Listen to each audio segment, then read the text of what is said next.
اسکندر مقدونی، شخصیتی که جهان باستان رو دگرگون کرد و اسکندر شاهنامه که در دل ادبیات فارسی با دو نگاه متفاوت جاودانه شد، یکی پیامبرگونه و دیگری گجسته و ملعون. اما چطور یه شخصیت واحد میتونه در دو جهان به طور کاملا متفاوت تصویر بشه؟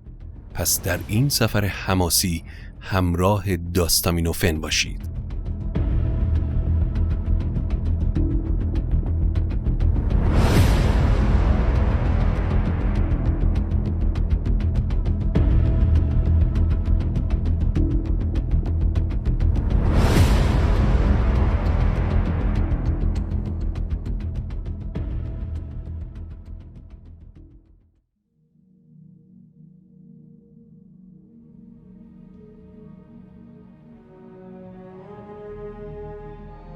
در این اپیزود سفری خواهیم داشت به دل تاریخ و افسانه.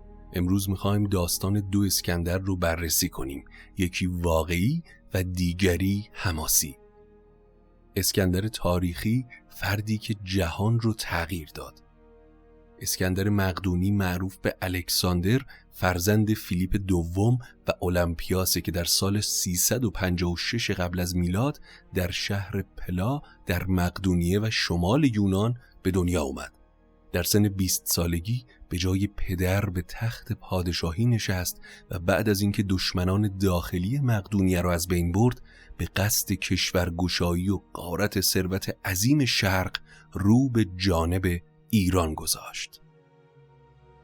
دولت با عظمت هخامنشی رو در هم ریخت و مسیر تاریخ رو در این بخش از جهان عوض کرد. شهرت اسکندر البته بیشتر به واسطه سفرهای جنگی و پیروزی‌هایی که در این جنگ‌ها به دست آورده، تا جایی که کم کم حاله‌ای از افسانه و داستان‌های حیرت انگیز شخصیت واقعیش رو احاطه کرد و با راه پیدا کردن این افسانه ها از یونانی به پهلوی، سریانی، لاتین، ارمنی و عبری، از اسکندر مقدونی شخصیتی ساخته شد که هم حالت رب و نو داشت و هم نیمه پیامبر بود و هم پادشاهی شکست ناپذیر.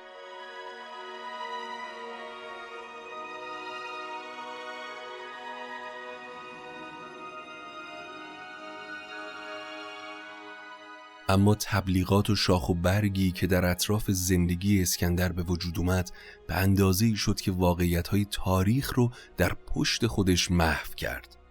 این افسانه ها از نسب و نژاد اسکندر تا علت و محل مرگش ادامه پیدا میکنه. تاریخ میگه که نام پدرش فیلیپ دوم و نام مادرش اولمپیاس بوده، ولی افسانه ها میگن نسبش از جانب پدر به هرکول و از طرف مادر به آشیل میرسه، یا اینکه اون پسر خود ژوپیتر، خدای خدایانه که به شکل ماری به اولمپیاس نزدیک شده، یا اینکه فیلیپ در خواب دیده که مهری شبیه به تیر بر شکم اولمپیاس نقش بسته و همینطور بر خانه‌ای که اسکندر متولد شده 2 عقاب جای گرفتن که علامت امپراتوری اروپا و آسیا بودن.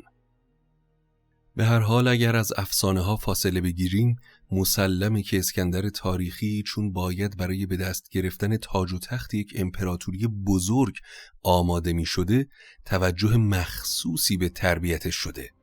مثلا برای پرورش جسم مربی و دایه و طبیب مخصوص داشته و وقتی بزرگتر شده تعلیم و تربیتش به ارسطو، فیلسوف بزرگ یونانی سپرده شده. اسکندر حکمت و فلسفه رو پیش این حکیم آموخته. کسی که تحت تعلیم چنین مربیانی باشه قطعاً نباید شخصی عادی بار بیاد. دربارش گفته میشه که بدنی قوی و متناسب و پوستی سفید و بینی عقابی داشته و چشمهاش به رنگی بوده که کسی نمیتونسته در اونها نگاه کنه. اسکندر 20 ساله بود که پدرش کشته شد و به جای پدر به تخت سلطنت نشست. نخستین کارش هم تنبیه اشخاصی بود که در قتل پدر دست داشتن. بعد از اون شورش‌های داخلی کشور رو سرکوب کرد و عده زیادی از مردم تب رو کشت. بعد از اون به طمع غارت ثروت پادشاهی ایران راهی این دیار شد. اما کمی قبل از کشته شدن فیلیپ، داریوش سوم به تخت نشسته بود و قصد داشت که به مقدونیه لشکر کشی کنه. ولی با کشته شدن فیلیپ و جانشینی پسرش اسکندر که کم سن و سال بود، خیال داریوش از جانب مقدونیه راحت شد، بی خبر از اینکه اسکندر در تدارک جنگی بزرگ با ایرانه. داریوش سوم با شنیدن خبر حمله با شتاب دست به تدارک جنگ شد و دستور داد تا از نقاط مختلف کشور سپاهیان جمع بشن. عده‌ای رو از یونانیان اسیر کرد و یک یونانی به نام ممنان رو که بسیار هوشمند و وارد به فنون جنگی بود به فرماندهی سپاه انتخاب کرد. نخستین جنگ و برخورد سپاه ایران و مقدونیه در کنار رود گرانیک که به دریای مرمره میریزه در گرفت که در اون سپاه ایران از جانب راست و سپاه اسکندر در طرف چپ رود به هم رسیدن. اسکندر به سرعت سپاهش رو از رودخانه عبور داد و جنگ سختی بین دو لشکر در گرفت. گفته میشه حتی خود اسکندر به دست یک دلاور ایرانی مجروح شد و عده زیادی از لشکریانش کشته شدند، ولی در نهایت سربازان اسکندر به دلیل کارآزمودگی بیشتر و بهتر بودن نیزه هاشون پیروز شدند و بسیاری از ایرانی ها و یونانیان اجیر رو از بین بردن. ایرانی ها عقب نشینی کردند. اسکندر بعد از این پیروزی برای اینکه قدرت هر نوع حرکتی رو از ایران بگیره، مخصوصا ناوگان داریوش، به طرف لیدیه در ترکیه امروزی رفت و شهرهای اونجا و آسیای صغیر رو تصرف کرد. از بخت بد در این زمان ممنون سردار نامی داریوش درگذشت و مرگ این سردار ضربه هولناکی به پیکره سپاه ایران زد. داریوش ناچار فرماندهی سپاه رو خودش به عهده گرفت و بابل رو مقر فرماندهی سپاه جدیدش قرار داد و از تمام ولایات خواست تا سپاه به اونجا بفرستن. گفته میشه که مجموع سپاهی که در بابل گرد اومدن 500 تا 600 هزار نفر می شده. سپاهی عظیم و با شکوه که برق طلا و جواهراتشون بیش از برق سلاحشون بود. اسکندر که دوره‌ای رو در کسالت بود، بعد از بهبودی حرکت کرد و از سوریه گذشت و به سمت ترکیه امروزی اومد. همزمان هم داریوش لشکرش رو حرکت داد، به طوری که پشت اسکندر قرار گرفت و به تعقیب اسکندر پرداخت. جنگ دو لشکر در محل بسیار نامناسبی از نظر قشون ایران در گرفت، چرا که تنگی جا باعث می شد که سپاه ایران نتونه از تعداد زیاد خودش استفاده کنه. باز هم ابتدای جنگ با شور و رشادت بسیار دو طرف همراه بود، ولی فراوانی تعداد کشته شدگان وحشتی به دل داریوش انداخت که به زودی به لشکریانش هم سرایت کرد و پارسی ها عقب نشینی کردند. در حین فرار از اون معبر تنگ بر تعداد کشته شده ها باز هم افزوده شد، به طوری که سپاه به کلی از هم پاشید و داریوش لباسهای فاخرش رو به کناری گذاشت و سوار به اسبی تندرو شد و از میدان کارزار گریخت. لشکریان اسکندر به اردوگاه ایرانیان تاختن و غارت شروع شد. زن و دختر و پسر داریوش به اسارت گرفته شدند. اسکندر داریوش رو تعقیب کرد، ولی چون بهش نرسید برگشت، اما با خانواده داریوش با احترام برخورد کرد. پس از این پیروزی عازم سوریه شد و یک شهرهای اونجا و دمشق رو به تصرف در آورد. در این زمان داریوش برای تهیه سپاه و تدارک جنگ دیگه‌ای با اسکندر به بابل رفته بود.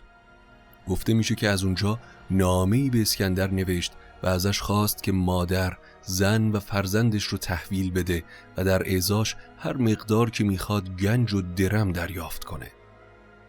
اما اسکندر نپذیرفت و در ادامه شهرهای سور و قزه رو در محاصره گرفت و با خاک یکسان کرد. هزاران نفر رو کشت و بعد از اون به مصر رفت و پس از دیدار از معبد آمون به ممفیس پایتخت مصر رفت. اما چون برای پایان دادن به کار داریوش عجله داشت، زیاد در اونجا نماند و با شتاب به فونیقیه برگشت. در فونیقیه زن داریوش که هنوز در اسارت اسکندر بود درگذشت و اسکندر اون رو با احترام به خاک سپرد. در اینجا داریوش یک بار دیگه از اسکندر تقاضای صلح در ازای پرداخت پول کرد که اسکندر باز هم سر باز زد و به سمت رود فرات حرکت کرد. از فرات هم عبور کرد و به طرف دجله تاخت و در حدود ارمنستان با زحمت فراوان از رودخانه عبور کرد. میگن که داریوش میتونست همونجا جلوی اسکندر رو بگیره. به این شکل شاید سرنوشت جنگ چیز دیگه‌ای میشد. ولی به هر حال دو سپاه در 19 فرسنگی اربیل به یکدیگر رسیدن و این آخرین جنگ این دو پادشاه بود. در این جنگ هم در اثر هیجانی که ناگهان در صفوف لشکر ایران روی داد، عده‌ای قصد فرار کردند و داریوش هم که خودش در میدان جنگ مشغول نبرد بود، از این حالت نگران شد و پا به فرار گذاشت و به سمت اربیل رفت.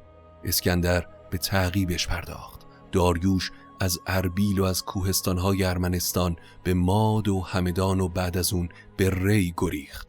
اسکندر در پی اون به بابل و شوش رفت و قصد داشت به پارس برسه که در محلی که گفته میشه کهکیلویه فعلیه بر اثر پایداری قسمتی از لشکریان ایران به فرماندهی آری و برزن نتونست از معبر پارس بگذره، چرا که ایرانی‌ها سنگ‌های کوه رو بر سپاه اسکندر می‌ریختن و مانع پیشرفت اونها می‌شدن. اسکندر ناچار عقب نشینی کرد، ولی یکی از اسیران محلی که چوپان بود اون رو از کوره راهی هدایت کرد و بالاخره اسکندر وارد تخت جمشید شد.